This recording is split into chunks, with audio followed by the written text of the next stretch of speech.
तो इस वीडियो के अंदर हम लोग नीट 2025 में ग्रेविटेशन वाले चैप्टर से ये क्वेश्चन पूछा गया है, इसको डिस्कस करते हैं। तो इसके अंदर क्या दिया गया है ये देखते हैं। सबसे पहले तो हम एक मार्टिन प्लैनेट है, उसके ऑर्बिट की रेडियस है वो 4 टाइम्स है मर्क्यूरी के जो ऑर्बिट है उसके रेडियस के around the sun. Okay, and मार्टिन के ऊपर जो 1 ईयर है वो अर्थ के ऊपर 687 डेज के इक्वल है। तो हमें यहाँ पे ये बताना है कि जो मर्क्यूरी के ऊपर जो 1 ईयर होगा वो अर्थ के कितने डेज के इक्वल होगा, ये इस क्वेश्चन के अंदर हमें बताना है। तो अगर इस क्वेश्चन को आप लोग ध्यान से देखो तो यहाँ पे 2 प्लैनेट हैं वो सन को ऑर्बिट कर रहे हैं। एक प्लैनेट की जो रेडियस है वो दूसरे प्लैनेट की रेडियस की 4 टाइम्स है। एंड हमें यहाँ पे क्या बताना है कि 1 ईयर में कितने दिन होंगे जब मर्क्यूरी की हम लोग बात करेंगे। तो यहाँ पे इस क्वेश्चन को हम लोग इजीली सोल्व कर सकते हैं। केपलर का जो थर्ड लॉ है, ओके, केपलर थर्ड लॉ, इससे हम लोग इस क्वेश्चन को बहुत ही इजीली सोल्व कर सकते हैं। तो थर्ड लॉ में क्या बोला गया है कि जो टी स्क्वायर है प्रोपोर्शनल क्या है आर क्यूब, ये थर्ड लॉ के अंदर बोला गया है। जहां पे टी जो है ना, जहां पे टी क्या है टाइम पीरियड,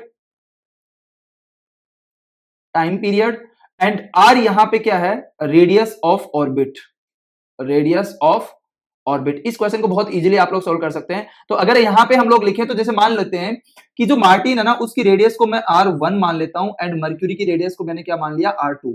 तो इनके बीच में क्या रिलेशन हो जाएगा, basically R1 is equal to 4 times R2। इससे क्या होगा कि हमें ये क्वेश्चन करने में आसानी हो जाएगी। एंड T1 इसको मैं T1 मान लेता हूं एंड हमें क्या बताना है यहाँ पे T2 की वैल्यू हमें फाइंड आउट करनी है। तो यहाँ पे हम लोग सिंपली क्या लिखेंगे T1 square by T2 square is equal to R1 cube by R2 cube, ये हमें बताना है यहाँ पे। तो हम लोग सिंपली लिख देंगे यहाँ पे T1 square by T2 square is equal to यहाँ पे R1 की वैल्यू कितनी दे रखी है यहाँ पे R1 की वैल्यू हम लोग क्या पुट कर सकते हैं 4R2 divided by R2 and इसका क्या दे रखा है होल क्यूब यहाँ पे दे रखा है।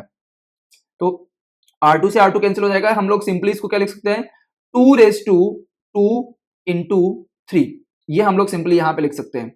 ओके, तो यहां पे T1 by T2 is equal to हम लोग 2 रेज टू 6 बाई 2, ये यहां से स्क्वायर हटाएंगे तो इधर बाई रूट बाई 2 आएगा, तो 2 से 2 कैंसिल हो जाएगा, तो ये हमारा आ जाएगा 2 रेज टू 3, ये हमारे पास में आ जाएगा।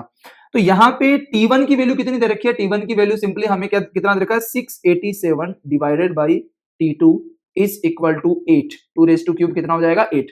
तो हमारा यहां से सिंपली हमारा T2 is equal to 687 divided by कितना आ जाएगा 8 and this is almost equal to 85.8।